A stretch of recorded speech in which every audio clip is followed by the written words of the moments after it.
Read in the name of thy Lord who createth, who teacheth man that which he knew not. What I want you to do, instead of looking at this from the third person, I want you to look at it from the first person, as if these events had happened to you. As if the events had happened to you. So when I say that this such and such happened, what I want you to imagine is if it had happened to you. Alright? And so the Prophet ﷺ was born. And immediately after that his father died. And so the Prophet ﷺ grew up with no father. He was raised by his mother. And at a very young age, the Prophet ﷺ lost his mother as well.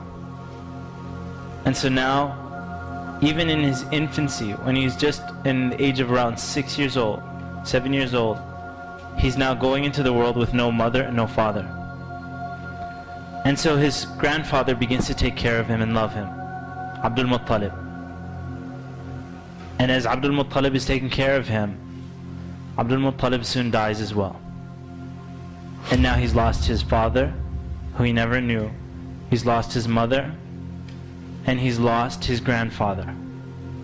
And he's an orphan in Mecca. His uncle Abu Talib begins to take care of him. The Prophet ﷺ was never known for any of the vices that the Quraysh were known for, the people in Mecca.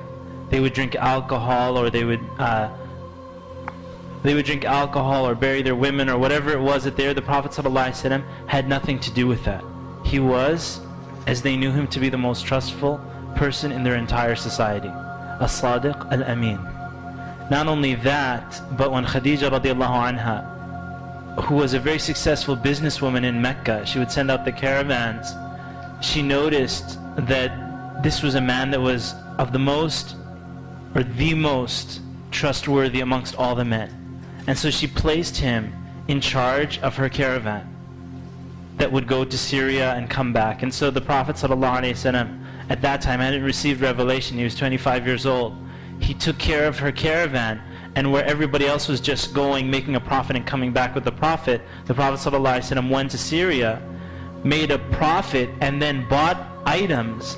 And then when he came back to Mecca, he also sold it in Mecca. So he got double the profit.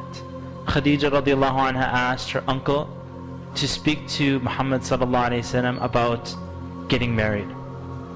And they got married. It was his first wife, Khadija radiallahu anha. And from Khadija, he had the majority of his children. When the Prophet sallallahu alaihi wasallam received revelation towards age 40, the Prophet sallallahu alaihi wasallam used to go up to a cave. And that cave, till today, if you go to the Kaaba and you're standing in the Kaaba, you will notice all these huge hotels around the Kaaba. I think they're building a new hotel there. It's huge. But there's still a mountain that you can see right when you're doing tawaf. Some of you might, if you've been to Mecca, you don't recognize that mountain. But there's a huge mountain in the distance that isn't covered by hotels. And from the courtyard of the Kaaba, you can see it. That's Ghari Hira. That's the cave of Hira. And that's where the Prophet ﷺ, it's an extremely difficult climb.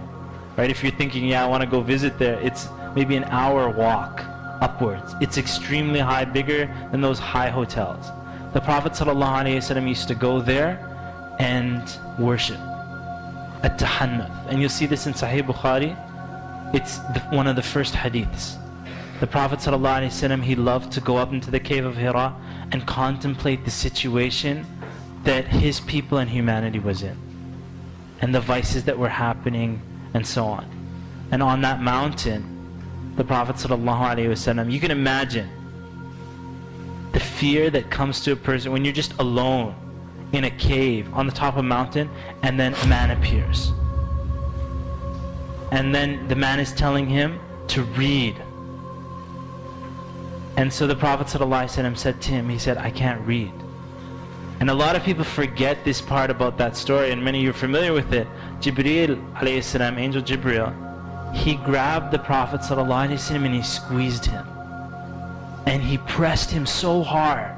So not only the fear of seeing that person there, but he pressed him so hard until the Prophet ﷺ said, I felt I was going to die. And then he let go of him. And then he said, read. And the Prophet ﷺ said, I can't read. And then he squeezed him again until the Prophet ﷺ said that I felt I was going to die. And then he said to him, read. He said, I can't read. And then he pressed him again until he felt he was going to die. And then Jibreel alayhi salam told him, اقرأ باسم ربك الذي خلق خلق الإنسان من علق اقرأ وربك الأكرم الذي علم بالقلم علم الإنسان ما لم يعلم. And so the Prophet ﷺ, as he was walking away, and he saw Jibreel in this stance, in another point afterwards, he saw Jibreel in his original creation, covering the entire horizon. Nobody saw Jibreel, but the Prophet ﷺ saw him. And so he came home frightened. And his wife Khadija, she said, what's wrong? And he said, just cover me up. And he was shaking. He said, Zammiluni, Zammiluni. He said, just cover me up. The Prophet ﷺ was so scared about what had taken place.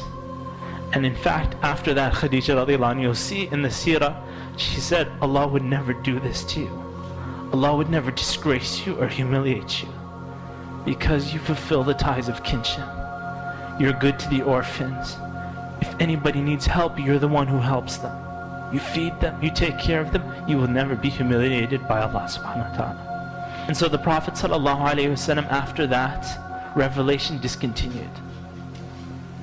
You will see that for many months, Jibreel didn't come back until he felt that Allah was angry with him.